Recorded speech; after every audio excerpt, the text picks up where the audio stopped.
Hello friends, this is Mahendra Prajapati. Welcome to PGI Rampura. कैसे हैं आप सभी लोग? आई होप काफ़ी अच्छे होंगे, एंजॉय कर रहे होंगे। तो देखिएगा, जैसा कि हम लोग एनसीएफ 2005 को पढ़ चुके हैं, आप लोगों ने भी पढ़ ही लिया होगा। यदि आप लोगों ने वीडियो को नहीं देखा तो मैं डिस्क्रिप्शन में एक लिंक को मेंशन कर देता हूं, उसमें आप लोग जा करके देख लीजिएगा। आज हम लोग नया टॉपिक लेकर के चलने वाले हैं, राइट टू एजुकेशन, आरटीई 2009। देखिएगा, ये बहुत ही इंपॉर्टेंट टॉपिक है। यहाँ से आप ये समझ लीजिएगा कि एक या दो क्वेश्चंस आने हैं। एनसीएफ से 2000 एनसीएफ 2005 से भी एक या दो क्वेश्चंस आते हैं, आरटीई 2009 से भी एक या दो क्वेश्चंस देखने को मिलते हैं। तो आप लोग एक एक पॉइंट को बहुत अच्छे से कैरी करते हुए चलेंगे हमारे साथ। तो आइएगा, स्टार्ट करते हैं। राइट टू एजुकेशन क्या है? राइट टू एजुकेशन 2009 किसके बारे में हम लोग बात करेंगे? राइट टू एजुकेशन 2009 के बारे में। तो आइएगा, आरटीई एक्ट कहते हैं। आरटीई का जो फुल फॉर्म होता है, यह आरटीई का फुल फॉर्म है राइट टू एजुकेशन। आइएगा, स्टार्ट करते हैं आरटीई एक्ट 2009। देखिएगा, वीडियो स्टार्ट करने से पहले मैं आप लोगों से गुजारिश करना चाहूँगा, इस वीडियो को आप लोग प्लीज़ ज़्यादा से ज़्यादा शेयर करें और लोगों तक ये वीडियो पहुँचाएं, जिससे कि उन लोगों को भी ऐसे वीडियोज़ के बारे में पता चल सके। और साथ साथ आप लोग भी सब्सक्राइब तो कर ही दें चैनल को, जिससे कि आने वाला हर एक नोटिफिकेशन, आने वाला हर एक इंपॉर्टेंट वीडियो आप तक पहुंच जाए बिना किसी देरी के।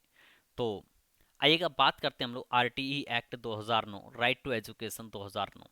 देखिएगा, सबसे पहले तो बात यही करते हैं कि ये कब बनाया गया था। तो ये शिक्षा का अधिकार अधिनियम, अगर हिंदी में बात करें इसकी, राइट टू एजुकेशन की, तो इसको हम लोग क्या कहते हैं? शिक्षा का अधिकार अधिनियम कहते हैं। ठीक है। 86वें अमेंडमेंट यानी कि 86वें संशोधन, संविधान संशोधन में 12 दिसंबर 2002 को संशोधित कर अनुच्छेद 21A के भाग 3 में शिक्षा को मौलिक अधिकार का दर्जा मिला है। जैसे कि अभी अगर पिछली बार की बात की जाए तो सीटेट में काफ़ी मॉडल पेपर में या काफ़ी पेपरों में ये देखा गया था, जो ऑनलाइन सीबीटी टेस्ट हुए थे, उन ऑनलाइन सीबीटी टेस्ट में ये देखा गया था, क्वेश्चन था कि बताओ शिक्षा को किस अनुच्छेद के अंतर्गत रखा गया। तो शिक्षा को 21A के भाग 3 के अंतर्गत रखा गया है, इसको मौलिक अधिकार का दर्जा मिला। ये कब मिला हुआ है? तो ये 12 दिसंबर 2002 को, जब हमारे कॉन्स्टिट्यूशन में 86वां अमेंडमेंट हुआ है, 86वां संशोधन हुआ है, संविधान संशोधन, तब ये शिक्षा को मौलिक अधिकार मिला हुआ है। तो बात करते हैं इस प्रकार, शिक्षा को मौलिक अधिकार देने वाला भारत 135वां देश बन चुका है। कौन सा देश बन चुका है? भारत 135वां देश बन चुका है। तो शिक्षा का अधिकार बनाकर भारत 135वां देश बना। आगे बात करते हैं आरटी 2009। देखिएगा, यहाँ से क्वेश्चन पूछा जाता है और बहुत क्वेश्चन यहाँ से बनते भी हैं। क्यों बनते हैं? क्योंकि ये क्वेश्चन ही इतना इंपॉर्टेंट हो जाता है। तो आरटी 2009 राज्यसभा में पारित हुआ है कि ये कब हुआ है राज्यसभा में? ये 20 जुलाई 2009 को हुआ है। कब हुआ है? 20 जुलाई 2009 को हुआ है।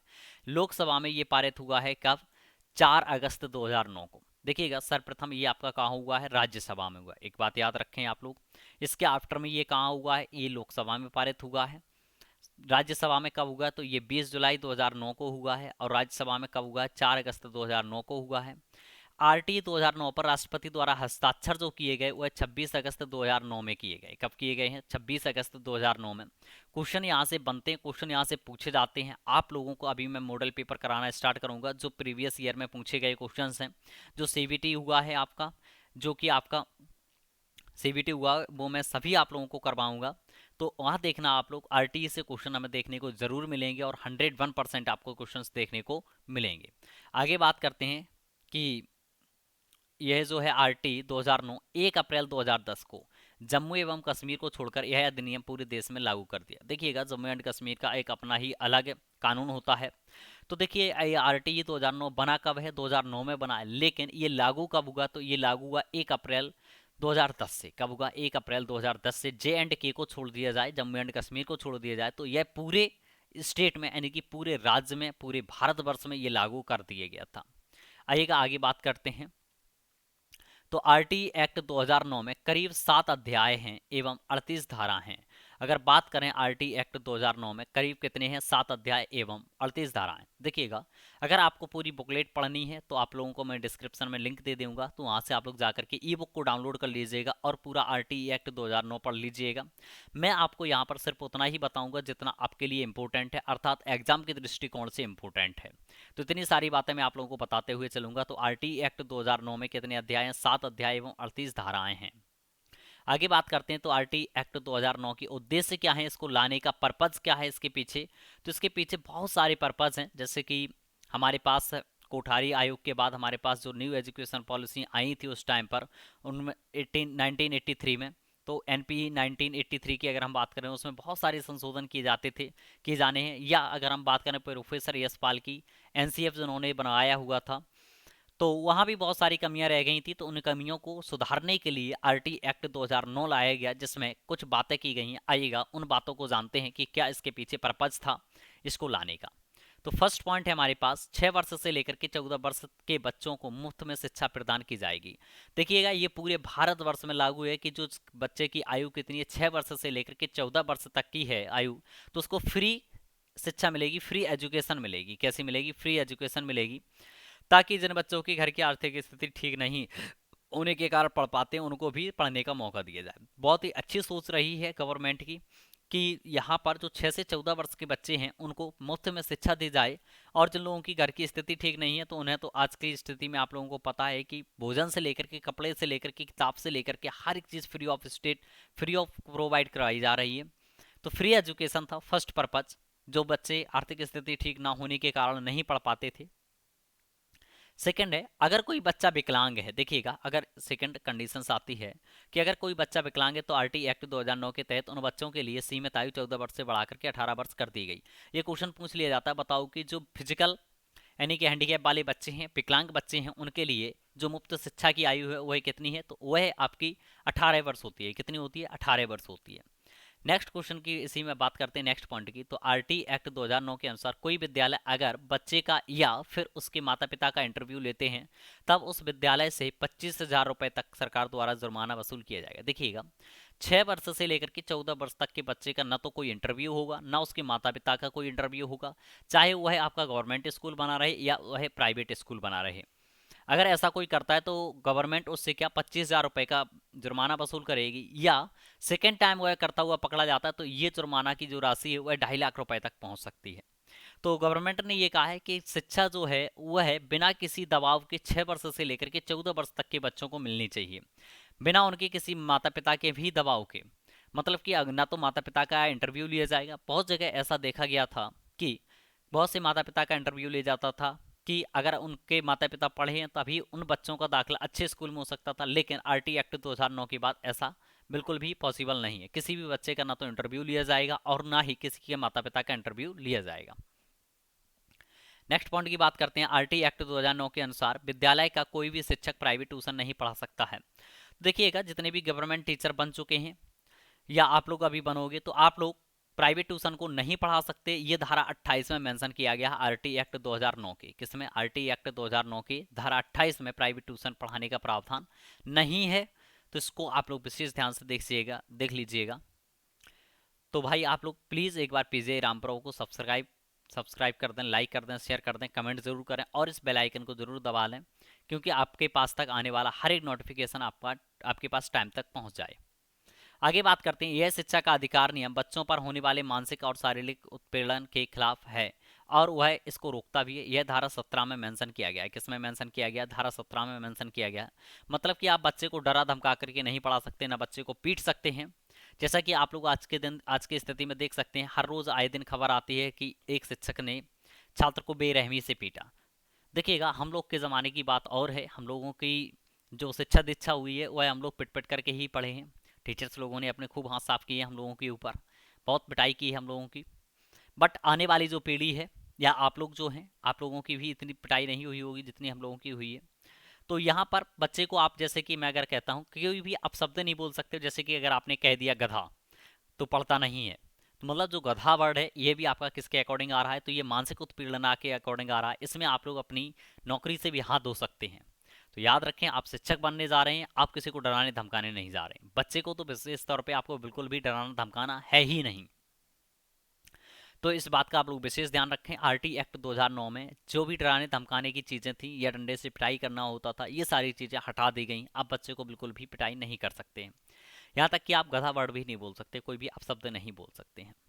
नेक्स्ट पॉइंट है, प्राइवेट स्कूल में पहली कक्षा में एडमिशन होते वक्त प्राइवेट स्कूलों को 25% सीट उन बच्चों के लिए रखनी होंगी जिनकी आर्थिक स्थिति ठीक नहीं। देखिए, गवर्नमेंट के साथ साथ यहाँ प्राइवेट स्कूल के लिए भी आरटी एक्ट 2009 में कुछ पॉइंट्स हैं। गवर्नमेंट ने ये कहा है कि आप एडमिशन लेते टाइम 25% सीटें उन बच्चों के लिए भी खाली रखेंगे जिनकी आर्थिक स्थिति कैसी नहीं है, ठीक नहीं है। ऐसे बच्चों के लिए भी आपको फ्री एजुकेशन या कुछ डिस्काउंट करके आपको एजुकेशन देना पड़ेगा। और ये जो विद्यालय ऐसे चीज़ों को नहीं मानेगा, आरटी एक्ट 2009 को नहीं मानेगा, तो उसकी मान्यता को भी क्या कर दिया जाएगा, रद्द कर दिया जाएगा।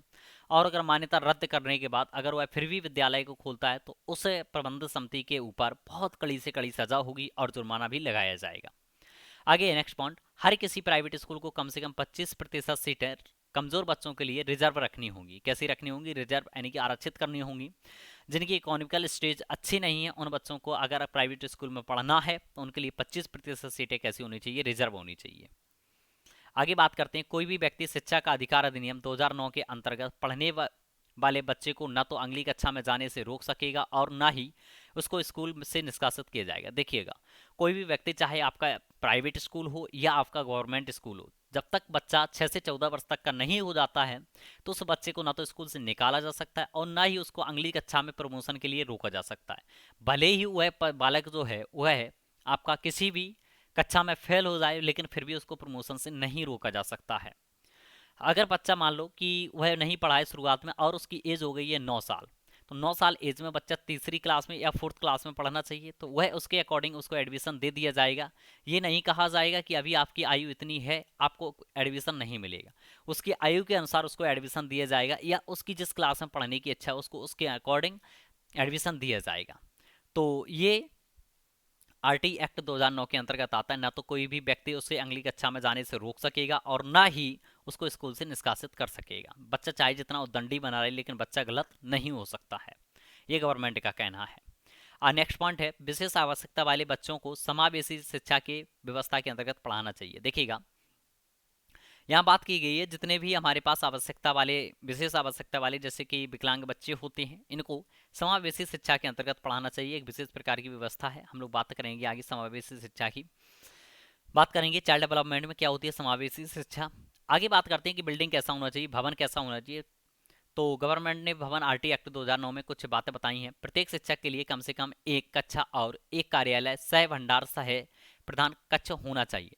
मतलब कि प्रत्येक शिक्षक के लिए कम से कम एक कक्षा हो और एक कार्यालय हो और भंडार गृह हो। ठीक है।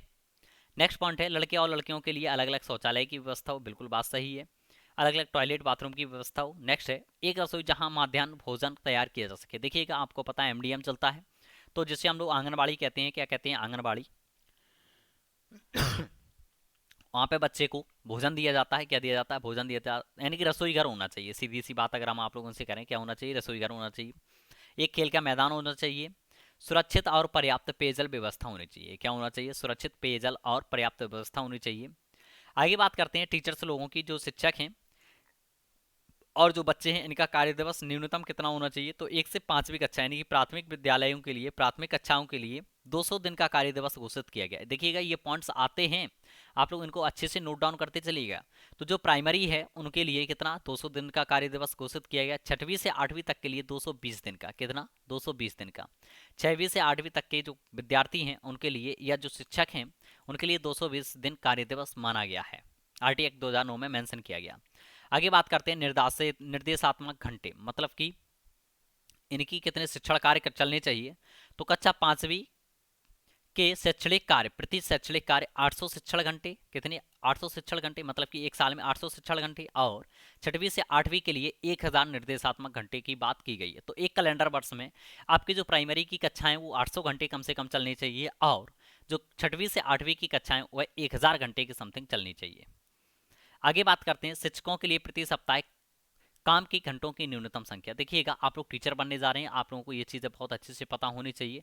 तो आप लोग जब टीचर बनेंगे तो आपको एक हफ्ते में कम से कम कितना काम करना पड़ेगा, तो कम से कम आपको ऑन एवरेज 45 घंटे काम करना पड़ेगा। कितना काम करने पड़ेगा? 45 घंटे। अगर बात करें तो वही एवरेज आपका निकल करके आ रहा है 6 साढ़े 6 घंटे का। कितना आता है? 6.5 घंटे के समथिंग आपका निकल करके एवरेज आता है।